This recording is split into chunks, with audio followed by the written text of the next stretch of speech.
Next year, 2016, is an important year in Shakespeare studies because obviously it's the 400th anniversary of Shakespeare's death. And as part of the commemorations, King's is organising and curating a whole season of events to mark that occasion, working with lots of cultural partners across London.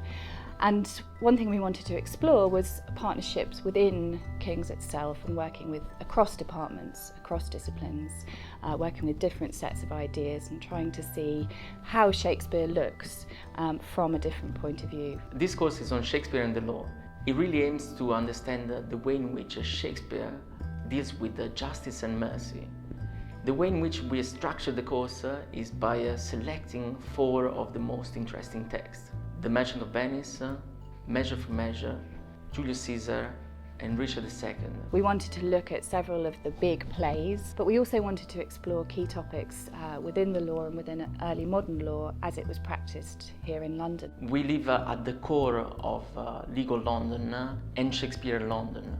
This course brings together these 2 elements in the most interesting and stimulating environment.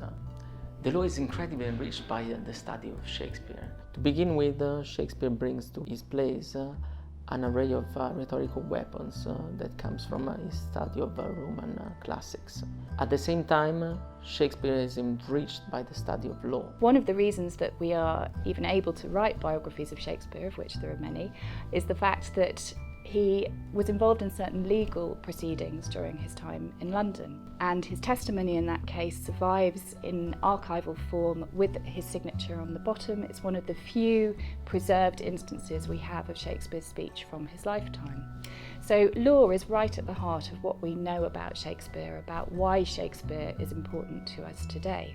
The benefits for students are enormous. To start with, English students will benefit from understanding what lies beneath the Shakespearean text.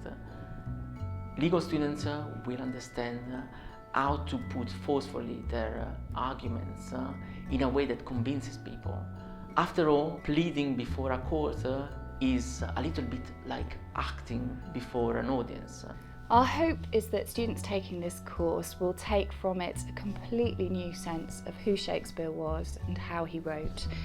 Also an understanding, I think, of what the law was in the early modern period, and that might in turn inform how they think about the law and human values and human rights today. So we're hoping that there's a whole range of things that students will take away, not least a new understanding of Shakespeare.